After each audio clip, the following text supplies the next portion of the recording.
a sweeping statement. Sounds like a very broad, general statement, but once we get into it, I think it's very, very clear. And I do want to also just start by flagging up.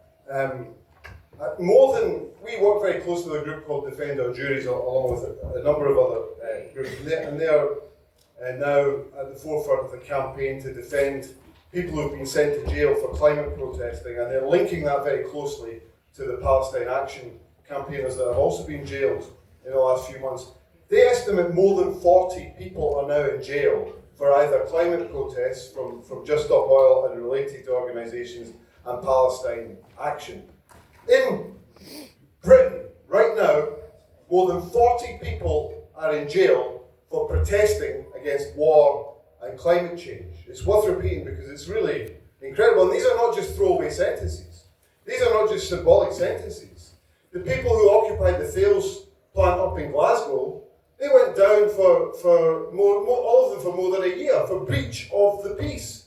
It's incredible. So the way in which the kind of mechanisms of the oppressive state is kicking into gear here is making a very clear solidarity between climate campaigning and war campaigning. And I'm going to develop that because it's not just the state that's doing that. There is a very clear solidarity within these causes that we need to articulate and unpack and talk about a bit more. And I also want to say, a friend of mine who died on Tuesday, that people in this room will maybe know, a guy called Tony Bunyan, who set up State Watch, what he would say and what he would say about the way when you see state repression intensifying, you know that you're doing something right.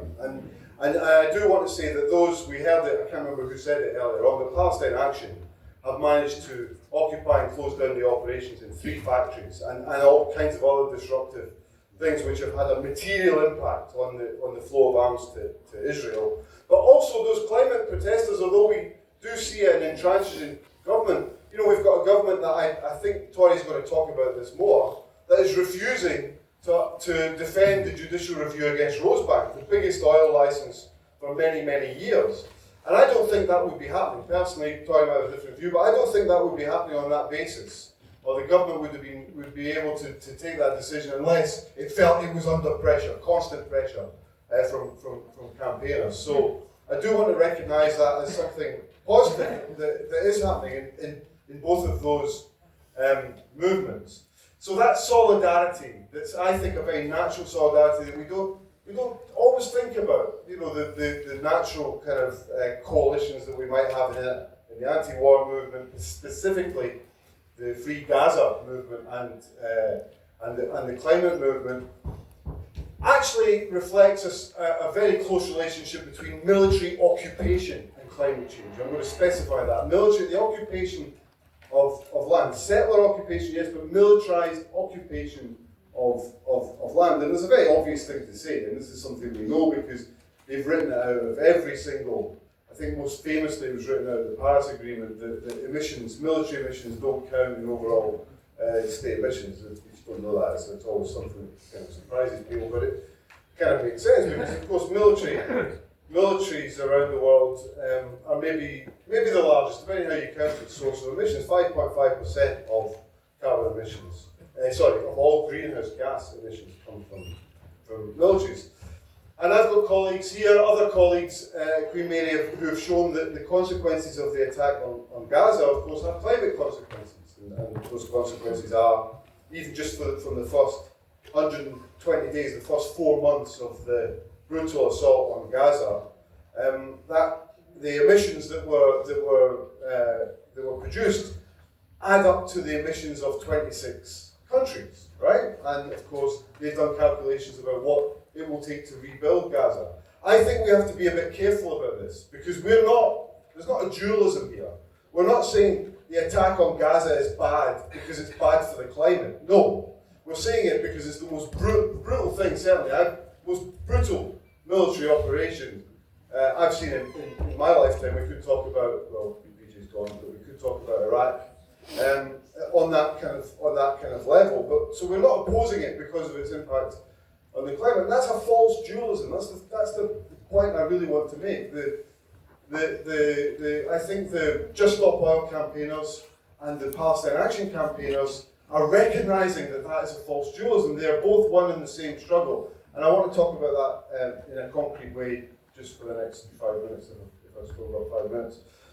We hosted, and I say we, the Centre for Crime and Climate Justice, we hosted a People's Permanent Tribunal on West Papua in June. And what that meant was we heard evidence from 18 witnesses from West Papua about military violence, extreme forms of military violence, disappearances, extrajudicial killings, tortures, mass body mutilations. In every single one of the cases we heard, somewhere behind them, and this won't surprise you, there's a corporation making a profit. But it's making a profit from taking the land that those people live on. So the big industries we're talking about in West Papua, if you don't know where it is, it's the western side of the island of New Guinea, the other side is Papua New Guinea. It's also in the heart of the third biggest rainforest in the world, right? So there's 2 or 3 things we can talk about. First of all, I'm bringing this into London. I want to hear this in London because BP, who are headquartered in London, are one of the main investors in West Papua, and they've got the biggest gas production facility in Indonesia, in West Papua. And much of that military violence is there to support, ultimately, their operations.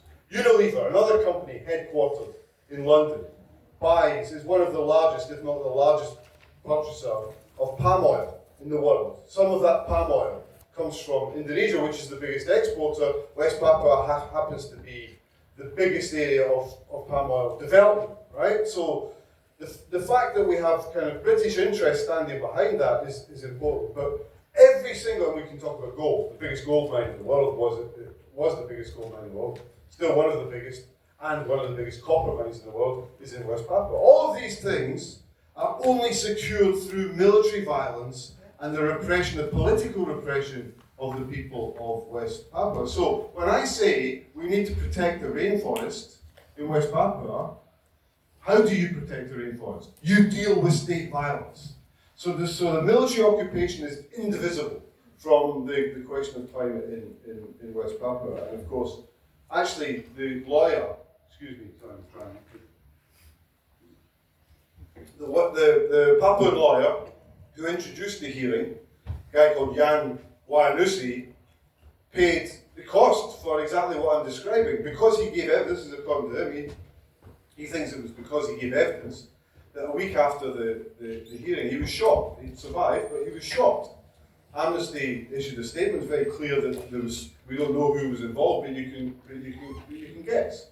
So even for making statements about the sustainability, the environmental sustainability by a lawyer in that context faces military violence.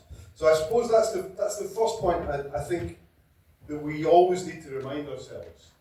And that is that in capitalism, environmental violence is always underpinned by military violence. I'm just saying in a few more words what Varsha said earlier in relation to West Papua. I think I'm going to come back to some of the points that Vijay made earlier, not specifically as dust being a mode of war, although that's a crucially important facet to think about also what happens in the environment and the toxins that are released in the course of war. Now, Vijay mentioned Agent Orange. Agent Orange and the rainbow chemicals that were used in the Vietnam War led to the term ecocide being coined by a guy that some of you may have come across, Richard Falk, many years ago, a colleague of ours actually who coined that phrase. Now the point about ecocide is not purely the instrumental destruction, or it's not purely punitive. It's very punitive, but it's not purely punitive. It's not just the instrumental destruction of the land, it's instrumental warfare. Because what the American military were doing, they coined a phrase to describe this, strategic hamlets. They were clearing people out, forcing them into strategic hamlets where they could be controlled and monitored. So what was happening was that all of the vegetation, all of the arable land, indiscriminately, all of the stuff that was growing in the places that were targeted by Agent Orange were deliberately destroyed because they removed the capacity for people to live, right? That's ecocide, that's warfare. The two things are hand in hand. They are removing the capacity for people to live where they live. That's exactly what's going on right now in Palestine, and I just want to use my remaining time to talk about that, because I think that's where we see the clearest, that's where the campaigners that are now being sent to jail, this is the solidarity that they are also exposing, and it's a military solidarity between equal sides and the brutal military assault that we see. It's always been the case that in Palestine since 1967 there's been a water blockade in place. The food sources have been controlled. The capacity for people to live has been controlled in that way. Since 2014, the bulldozing of Palestinian lands by the occupation forces has been complemented by chemical warfare. This is very important. Unannounced aerial spraying of military herbicides, which is destroying huge swathes of arable land, making them not just uninhabitable, but infertile for generations to come.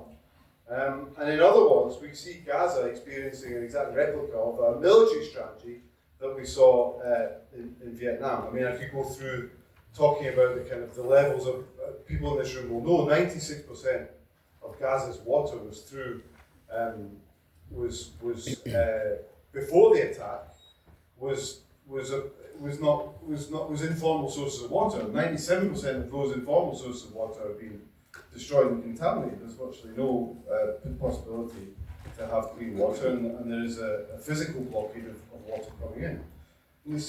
We can say that in the same way, food has been used, water as a weapon of war, food has been used as a weapon of war, but very, very deliberately to destroy the capacity to reproduce food sources.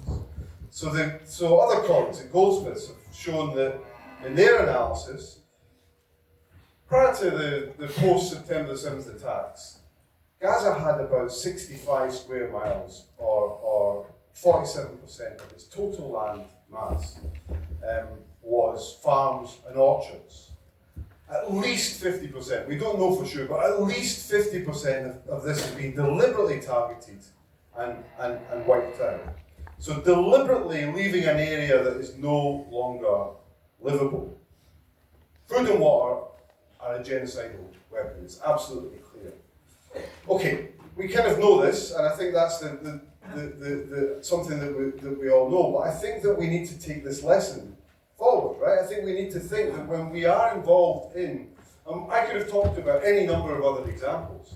If we're involved in climate protest, we are anti-military. We're involved in anti-military protests.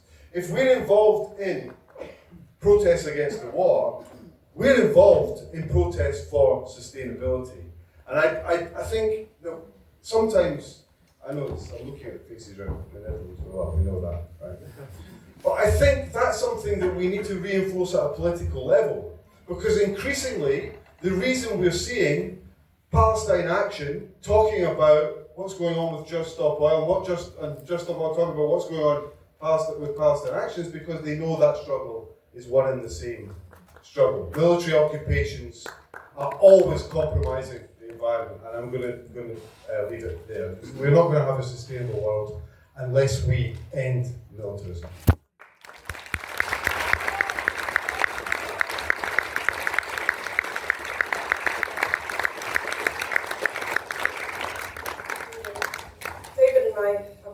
Similar talking points, so I'm going to keep mine quite brief, and maybe we can then pass on and get more into a sort of rapport. I know VJ's also got to go as well.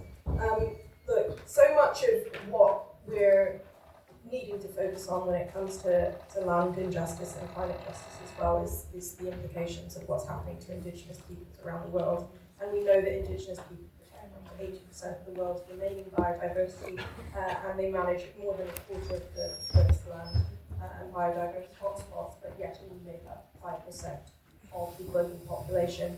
And when we're talking about land rights, I'm also talking about the implications of deforestation and how that is impacting not only Indigenous peoples, but the knock-on effects that that has for us. And we know that so many of these incredibly biodiverse regions are carbon sequestration points for all of this carbon to be absorbed, and quite frankly our Amazon is on the brink of collapse, and with that is going to have a severe knock-on effect for the rest of the world's biodiversity and are also our global climate. So there's a lot to consider in that regard. And globally, a third of carbon stored in forests is located on community land that is not legally recognised. And this is absurd. The majority of indigenous people do not have legal right of their own land because by virtue of this sort of system that we live in, which is absolutely outrageous. And I kind of want to talk a little bit about the implications of the fossil fuel industry and the encroachment of those industries on indigenous lands. You spoke a little bit about BP, and we'll get to that in a bit with Israel and Palestine, but quite a few of my comrades and friends have had to deal with the encroachment of militarization on their lands for the sake of oil exploration, most notably the Gualinga sisters from Ecuador, an Argentinian company which has spent the last 2 decades harassing, murdering, and threatening their community for the sake of oil exploration. I don't know how many people have also heard of Stephen Donzer and his case against Chevron, being under house arrest, being arrested for that, for fighting tirelessly in support of Ecuadorian communities. So as much as we're talking about this lack of legal recognition for people who are indigenous to these lands, the law is also being used as a way to coerce and punish those who are trying to stand up for these people as well. And most recently, if we're talking about climate litigation cases, people of the Niger Delta are also taking Shell to court for their long-term drilling and fracking and oil and gas extraction in Nigeria, which has been completely devastated. I mean, the life expectancy of people living in this area of the world is 10 years lower than the national average. I don't know if folks have also heard of the Ogoni 9, the indigenous people in Nigeria who were murdered by militia that were under Shell's jurisdiction as well. It's outrageous, and we were talking a little bit about reparation. Reparations are not the be-all or end-all, but even that is not being afforded to these communities whose habitats, these lands, they're completely devastated by companies like Shell. And then we're also looking at, lots of other massive oil and gas projects like the East Africa crude oil pipeline run by Total Energies, completely devastating communities, moving them off their land. These are carbon bombs. And in the case of our own government as well, we spoke a little bit earlier about the Rosebank oil field. I think, far too often when we think of these oil and gas projects and their implications overseas, they're awful. But we have our own government here who's trying to push ahead with one of the biggest oil and gas licenses that this country has ever seen, if not the biggest. And yet they have decided that they're not going to go to court for this judicial review, which is, I do actually agree with you, David. I think a lot of it has to do with public pressure, but it also has to do with the fact that it is completely unlawful. Most recently, I think over the summer, there was a case which was filed by Wield, by Wield and also Sarah Finch, and it was essentially stating that the sort of implications of what we call Scope 3 emissions are enough to justify most oil and gas projects being unlawful. And Scope 3 essentially means not just the amount that the amount of emissions that's used to burn the oil and gas to extract it, but also the amount that it would account for afterwards. And so using the Finch case, the Stop Rosebank Coalition are trying to press forward with this this court case to say, actually, hang on a second, the UK government is pushing ahead with this unlawful oil field. And I do think that will win, quite frankly. I'm quite hopeful about that. But, this is also a huge climate injustice because the emissions of this oil field would equate to the 28 lowest income countries produced in 1 year. I mean, it's a huge climate injustice. And in the case of something like Israel and Palestine, BP is the one running the BTC pipeline, which equates for 20% of the oil and gas that Israel is using to fund the genocide. This is happening. We are in the heart of the empire, and that their offices are not too far from here. And so we have to start connecting the dots between the oil and gas industry, between militarization, between also green colonialism as well, with these states like Israel purporting that they're green, because what they're doing is they're seizing Palestinian land and planting non-native European pine trees and calling that, carbon absorption, carbon sequestration, and also carbon offsetting. I mean, it's ridiculous. These trees tend to die because they're not meant to be on this land, much like the people, So I think it's true. And other forms of green colonialism that we're also seeing is the seizing of indigenous land where people are planting trees on these lands and for carbon offsets, of which 92% of carbon offset schemes do not actually work. They fail within their first year. And so anytime you see these corporations saying that they are carbon offsetting by planting trees, I mean, most of it doesn't even work. And the really sad thing is it's used to continue justifying extraction. Some internal documents were released by Shell, some communication documents were obtained by subpoena, and they said explicitly that carbon sequestration, carbon capture technology was used to justify the expansion of oil and gas. They're not doing it to be eco-friendly, they're doing it to continue with business as usual. And the terrifying thing is this used to be a crisis of denial. They realized they couldn't deny the science, and now it is a crisis of delay. And carbon offsetting, carbon capture, and all of these incredible technologies that they talk about they're only being used to continue with business as usual. And so we have to be so careful to read between the lines to actually see that the majority of the public are being hoodwinked. We want to give them their social license. Their social license is what continues their existence because they know that they're not actually in favor of the science. They're destroying the planet. So how do we keep these organizations and these industries relevant? They sponsor our arts institutions. They talk about all the green things that they're doing. They align with popular culture. It is insidious and it is part of prolonging their longevity. And so, we have to continue denouncing the way that they move through society and insert themselves into spaces which, quite frankly, justify their existence. And there's some fantastic organizations like Culture Unstained who work on this, and we've seen a lot of protests against BP and the Science Museum, and also other institutions around London. But yes, I think I will probably leave it there for now because I think there's probably more to talk about in amongst the others. But yeah, just read between the lines, that's all I have to say.